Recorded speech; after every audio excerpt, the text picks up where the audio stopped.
Buen día tengan todos ustedes, pues trayendo otra emisión más de esta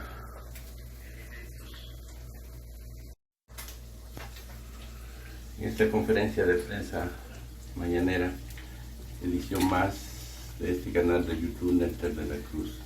Seguimos.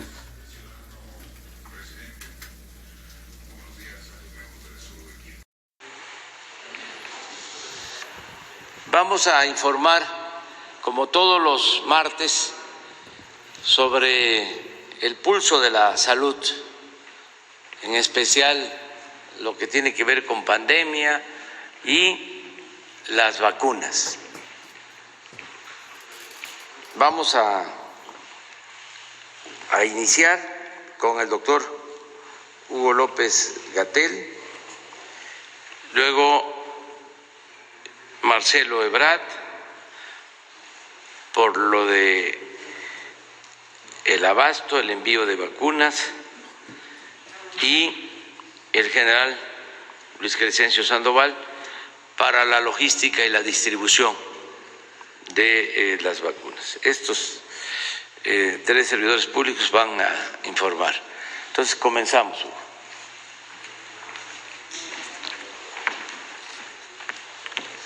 Con su permiso, presidente, con mucho gusto. Canciller, general, almirante, muy buenos días. Muy buenos días tengan todas y todos ustedes. Como cada martes vamos a comentar sobre el progreso del plan de vacunación y desde luego el estado también que guarda la epidemia en México. Vamos a utilizar el informe técnico que presentamos por las tardes en la conferencia de prensa diaria de carácter técnico, y en este caso está actualizada la información de vacunación hasta el corte de las 21 horas de ayer por la tarde, de modo que difiere de lo que presentamos a las 7 de la noche, porque contiene ya dosis adicionales de vacunas que se pusieron entre las 4 y las 9 de la noche. Vamos a poner la primera, por favor. En esta curva, que ya es bastante conocida, lo que se muestra es cómo cambia la epidemia a lo largo del tiempo con la medida de los casos estimados. Aquí identificamos las personas que han sido confirmadas con enfermedad COVID-19, más aquellas que tienen los síntomas, pero está en proceso su confirmación por laboratorio. Sin embargo, lo agregamos porque conocemos el porcentaje de positividad de las personas enfermas. Vemos claramente cómo tuvimos un evento máximo a mitad del año pasado, en julio, hasta final de julio. Después descendió en agosto y septiembre y a partir de octubre empezó a aumentar. Tuvimos un momento máximo en enero, en la primera semana de enero, cuando llegamos a tener lo que hasta ahora ha sido la máxima expresión de la epidemia. Y afortunadamente a partir de ahí y por ya 6 semanas consecutivas ha descendido la epidemia. Llevamos 6 semanas a la baja y hoy tenemos, y esto se ve claramente en la gráfica, una intensidad epidémica menor a la que tuvimos cuando se logró la máxima reducción anterior el 30 de septiembre y continuamos a la baja. Desde luego, cada vez que hablamos de esta reducción sostenida de 6 semanas, hacemos la advertencia de que mientras exista la epidemia en cualquier otra parte del mundo, existe la posibilidad de que resurja en el país. Esto es lo que ha pasado en varios países en este momento, particularmente en la región de Europa y también en América Latina. No existe ninguna garantía de que en un país se va a extinguir la epidemia mientras siga la epidemia en cualquier otra parte del mundo. ¿Por qué lo decimos? Porque es muy importante que todo el pueblo, todo el público, toda la población conozca que no podemos reducir las medidas de precaución, las medidas de prevención, el lavado de manos, la sana distancia, el uso de cubrebocas, el abstenerse de tener encuentros con otras personas, sobre todo si son encuentros masivos, porque existe el riesgo de esta reemergencia. Esto es lo que en algunos países lo identificamos como una potencial tercera ola. Otros países están incluso ya en la cuarta ola epidémica. Le llamamos olas, como ya todo el mundo conoce o la mayoría identifica, precisamente por esta forma de oleaje o de montañas que tienen las curvas epidémicas. La siguiente, por favor. La hospitalización, la ocupación hospitalaria también es un indicador muy importante sobre el impacto que está teniendo la epidemia en los países. Y vemos también que es muy alentador el hecho de que de manera muy consistente estas 6 semanas de reducción de nuevos casos también son 6 semanas de reducción de hospitalizaciones. Hemos tenido la más grande reconversión hospitalaria de América Latina. Esto está bien documentado, que en su momento fue uno de los 2 pilares del manejo de la epidemia para lograr garantizar que ninguna persona que demandara atención médica por enfermedad respiratoria aguda grave pudiera quedar fuera. En todo momento hubo cupo. Desde luego en enero, como lo informamos cada día, tuvimos una situación preocupante cuando se llegó a una ocupación hospitalaria superior al 90% en algunas zonas del país, en particular en el Valle de México. Pero logramos aumentar todavía más la capacidad hospitalaria, la hemos aumentado casi 6 veces, considerando particularmente las camas con ventilador, pero también las camas de ocupación general. Y vemos esta reducción que es muy consistente con el resto de los indicadores, casos estimados, la propia mortalidad que va en reducción también en proporciones semejantes, o el porcentaje de positividad. Y llegamos ya también a una ocupación hospitalaria que es menor al punto de máxima reducción que tuvimos al final de septiembre. En este momento, menos de la 1/5 parte de las camas designadas para el COVID están ocupadas por pacientes con COVID. Queda claro que no están ociosas las camas, se están utilizando para otros padecimientos, pero con el plan de continuidad de operaciones que publicamos en agosto del año pasado, se tiene la capacidad de reutilizarlas para pacientes con COVID. La siguiente. Si las identificamos como camas generales y camas con ventilador, las generales están en 18% de ocupación, menos de una 1/5 parte están usadas para personas con COVID. Y la siguiente, vemos las camas con ventilador. Y recordamos que cuando hablamos de camas con ventiladores solamente para pronta identificación, pero no se refiere solamente al mueble físico donde se alojan las personas enfermas. El reto fue complejo y en su momento lo solventamos con éxito, reclutando, entrenando y estableciendo esquemas de supervisión piramidales para tener casi 50,000 trabajadoras y trabajadores de la salud que ampliaran esta capacidad. Recordando que México tiene un déficit de más de 240,000 personas trabajadoras de la salud y que en su momento no fueron formadas, entrenadas y mucho menos reclutadas, contratadas. Pero en este momento 50,000 fue prácticamente lo que se logró y desde luego esto nos brinda capacidades que serán permanentes para el Sistema Nacional de Salud. Y tenemos muy pocas entidades federativas ya con ocupaciones superiores al 30%.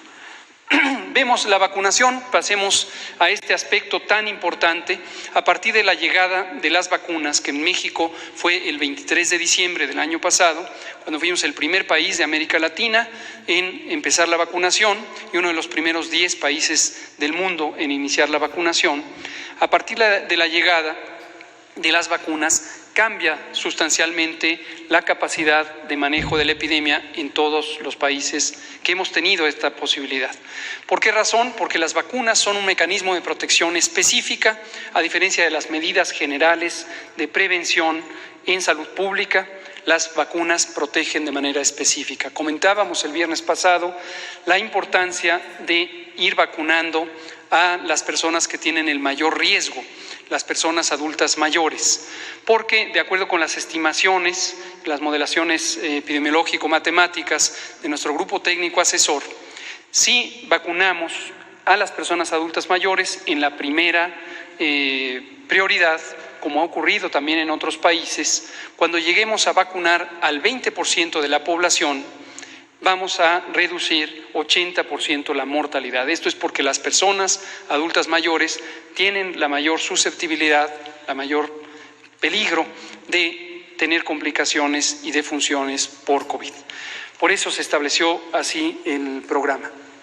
Y también por eso señalábamos el viernes pasado por la tarde que cuando ya hemos llegado a vacunar en ese momento a 7,5 millones prácticamente de personas, podemos considerar que estas son vidas salvadas, vidas salvadas. Y por eso hacíamos esta comparación con la muy desafortunada, siempre lamentable y siempre triste situación de que COVID es una enfermedad fatal y ha hecho que pierdan la vida 2 centenas de millares de personas en México. Pero al tener estas, en su momento el viernes, 6,5 millones de personas vacunadas, tenemos 32 veces más vidas protegidas, vidas que fueron rescatadas, desde luego siempre lamentando cada una de las que fueron perdidas.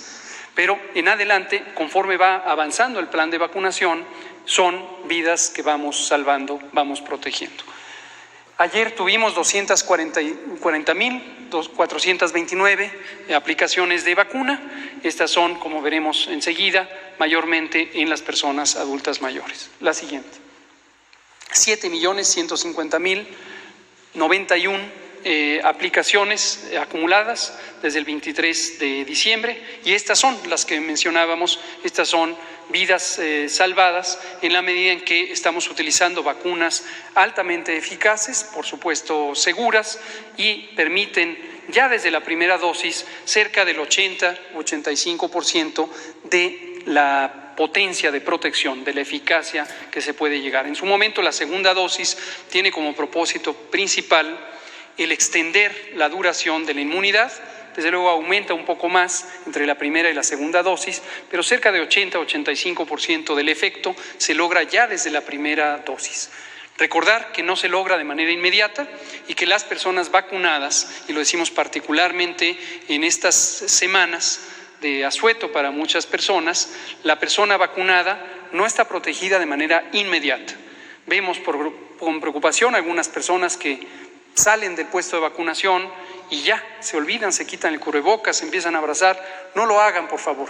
Hay que esperar en promedio 3 semanas, algunas situaciones hasta 4 semanas, un mes completo, para que la vacuna haga su efecto completo. Entonces, la protección existe desde la primera dosis, pero hay que esperar el mes para que surta su mejor efecto. La siguiente.